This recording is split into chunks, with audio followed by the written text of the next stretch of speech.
धर्म संस्थापना के देवता भगवान श्री कृष्ण के चरणों में मेरा नमन। मंचासीन सारे संतगण, आप सबको मेरा प्रणाम। और समय की मर्यादा है, इसलिए बहुत जल्दी शॉर्ट में अपनी बात को रखूँगा।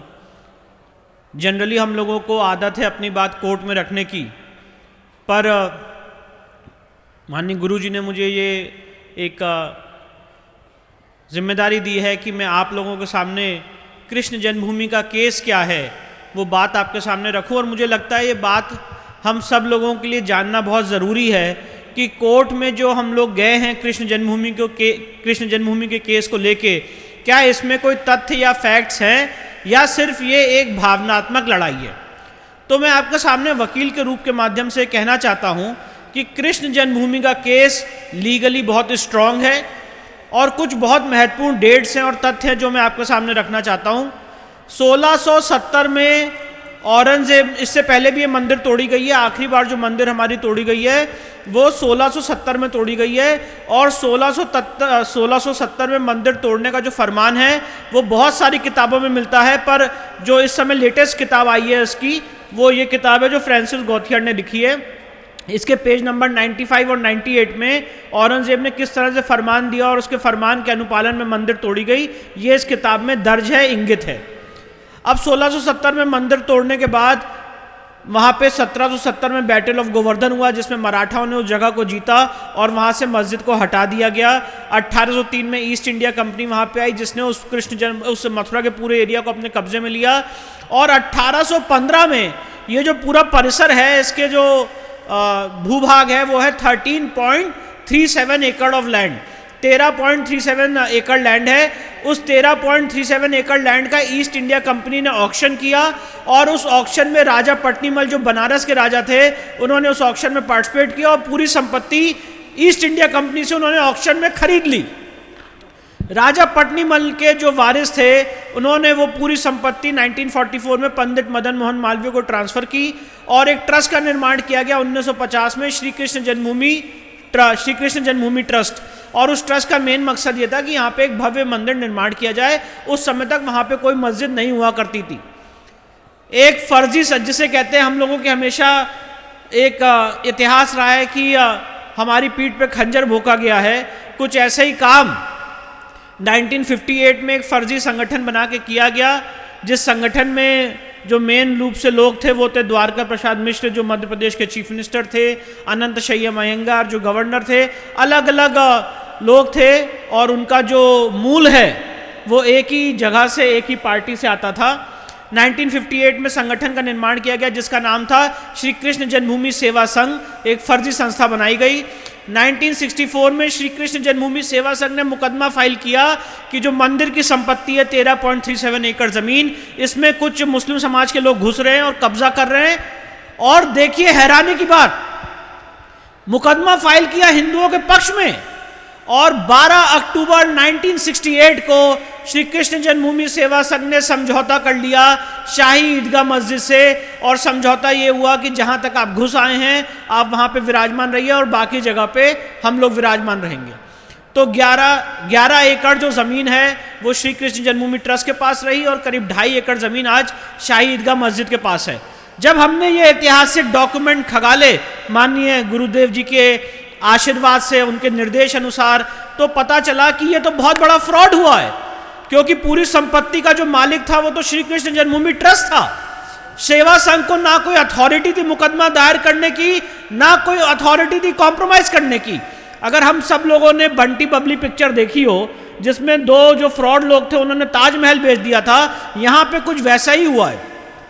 और इसके बाद इन सारे लीगल डॉक्यूमेंट्स को पढ़ा गया, इसको इंग्लिश से हिंदी में ट्रांसलेट किया गया, इंग्लिश में ट्रांसलेट किया गया, टाइप किया गया और 25 सितंबर 2020 को मथुरा की सिविल कोर्ट में एक वाद दायर किया गया और यह कहा गया कि ये पूरी 13.37 एकड़ जमीन भगवान कृष्ण लला की है, ये उनको सौंपी जाए, उनको विराजमान किया जाए। और सुप्रीम कोर्ट के जजमेंट का हवाला दिया गया, वो साइटेशन में आपके सामने रखना चाहता हूं, 2020 1 SCC पेज 1, ये सुप्रीम कोर्ट का राम मंदिर का फैसला है, जिसमें सुप्रीम कोर्ट ने ये कहा है कि मंदिर तोड़ने से देवता का अस्तित्व समाप्त नहीं होता है।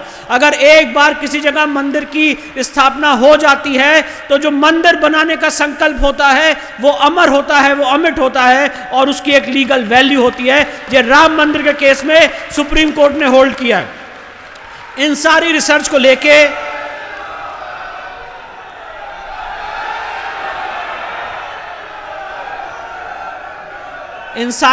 को लेके हम लोग माननीय न्यायालय गए और माननीय न्यायालय ने हमारा केस सबसे पहले डिसमिस कर दिया, ये कहते हुए कि भगवान कृष्ण के असंख्य भक्त हैं, अगर सारे भक्त कोर्ट आ गए तो न्यायिक व्यवस्था चरमरा जाएगी। अब हम लोगों ने प्रश्न उठाया कि जब सीए के लिए हजारों पिटीशन फाइल होती हैं, जब अलग अलग चीज़ों के लिए हजारों पिटीशन फाइल होती है, तब न्यायिक व्यवस्था नहीं चरमराती है। और अपने आराध्य की भूमि को वापस लाने के लिए अगर कोई लोग कोर्ट आ जाए तो न्यायिक व्यवस्था चरमरा जाएगी।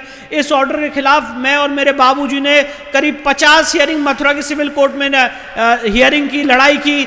मथुरा की सिविल कोर्ट, डिस्ट्रिक्ट कोर्ट ने हमारे पक्ष में फैसला दिया 19 मई 2022 को। उसके बाद इलाहाबाद हाईकोर्ट से हम 1 मई 2023 को जीते और उसके बाद जैसे इलाहाबाद हाईकोर्ट से हम लोग जीते, हमने कहा कि जब कोई इस देश में राष्ट्रीय अध्यक्ष आता है तो हम उनको गीता भेंट करते हैं, पर जो योगेश्वर भगवान कृष्ण ने हम लोगों को गीता का ज्ञान दिया, आज उनकी जन्मभूमि जो है उसको मुक्त कराना ये इस देश के राष्ट्रीय गौरव का, नेशनल इंपॉर्टेंस का विषय है। और इसीलिए जैसे राम मंदिर का ओरिजिनल ट्रायल इलाहाबाद हाईकोर्ट ने किया था और जल्द से जल्द उसमें निर्णय आया था, उसी तरह से कृष्ण जन्मभूमि केस का ओरिजिनल ट्रायल इलाहाबाद हाईकोर्ट करे। हमारी मांग को मानते हुए 26 मई 2023 को इलाहाबाद हाईकोर्ट ने इस पूरे केस को अपने पास मंगा लिया और इसका ओरिजिनल ट्रायल इलाहाबाद हाईकोर्ट में हो रहा है। अब इस मामले की अगली तारीख इलाहाबाद हाईकोर्ट में 29 फरवरी को लगी हुई है। 29 फरवरी को इलाहाबाद हाईकोर्ट के सामने यह पक्ष रखा जा रहा है शाही ईदगाह मस्जिद द्वारा कि यह केस यहीं पे खारिज कर दीजिए। यह केस चलने लायक योग्य नहीं है क्योंकि यह प्लेसेस ऑफ वर्शिप एक्ट और वक्फ एक्ट से बाधित है। मैं इस पवित्र धर्म संसद से आज यह भी निवेदन करना चाहता हूं कि इस प्रस्ताव के साथ प्लेसेस ऑफ वर्शिप एक्ट और वक्फ एक्ट को इस देश की संसद खत्म करे, ऐसा कानून पास किया जाए। सबसे बड़ा अगर हिंदुओं के साथ खिलवाड़ किसी ने किया है तो प्लेसेस ऑफ वर्शिप एक्ट और वक्फ एक्ट लाके नरसिम्हा राव सरकार ने किया है। इसको निरस्त होना चाहिए। पर जब तक ये दोनों कानून निरस्त नहीं होते हैं, क्योंकि हम लोग वकील हैं, जैसे एक डॉक्टर को एक पेशेंट दिया जाता है और उसकी जो अवस्था है उसको उसी में ट्रीट करना होता है, तो ऐसा नहीं है। संसद जब places of worship act Waqf act खत्म करेगी तब करेगी, पर हमने अपने तर्क के माध्यम से यह साबित कर दिया है कि कृष्ण जन्मभूमि में और काशी में और हजारों मंदिरों में प्लेसेस ऑफ वर्शिप एक्ट और वक्फ एक्ट अप्लाई नहीं होता है। और 29 फरवरी को हम अपनी बात कोर्ट के सामने रखने जा रहे हैं।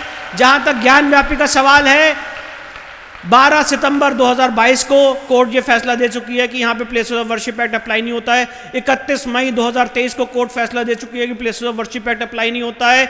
19 दिसंबर 2023 को कोर्ट ये फैसला दे चुकी है कि places of worship act apply नहीं होता है। और मुझे पूरी उम्मीद है कृष्ण जन्मभूमि के केस में हम लोग एडवोकेट कमीशन के सर्वे का ऑर्डर करवा चुके हैं।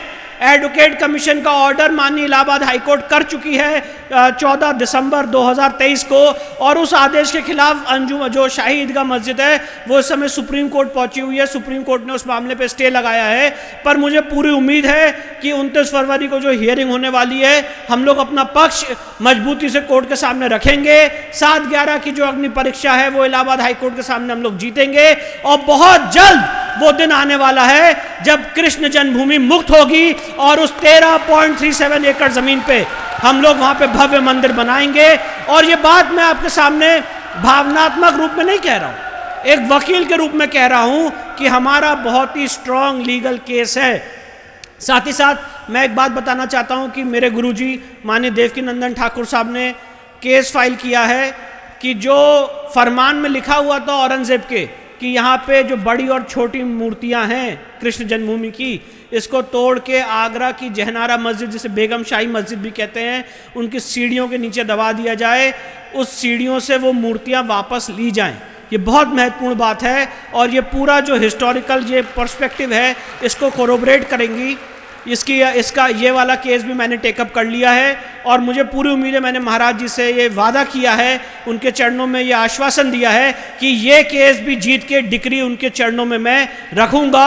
और वहाँ से जो हम लोगों को अपमान दिया गया है कि हमारी बड़ी छोटी मूर्तियाँ इन सीढ़ियों के नीचे दबाई गई हैं, इनको रेस्टोर करने का काम भी हम लोग करेंगे।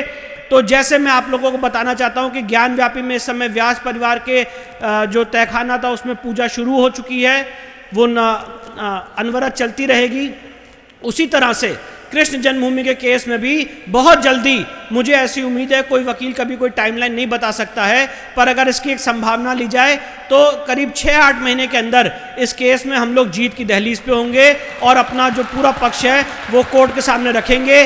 जो जो एविडेंस इसमें लीड की जानी है वो हमारी तैयारी हो चुकी है, हर एक चीज़ पे हमारी तैयारी है। हम चाहते हैं इस मामले में डे टू डे सुनवाई हो और इसमें जल्द से जल्द कोर्ट अपना फैसला दे। आपने मुझे बहुत ध्यान से सुना, इसके लिए आप सबको नमस्कार। और दोबारा इस धर्म संसद को और सारे संतों के चरणों में वंदन करता हूं, प्रणाम करता हूं।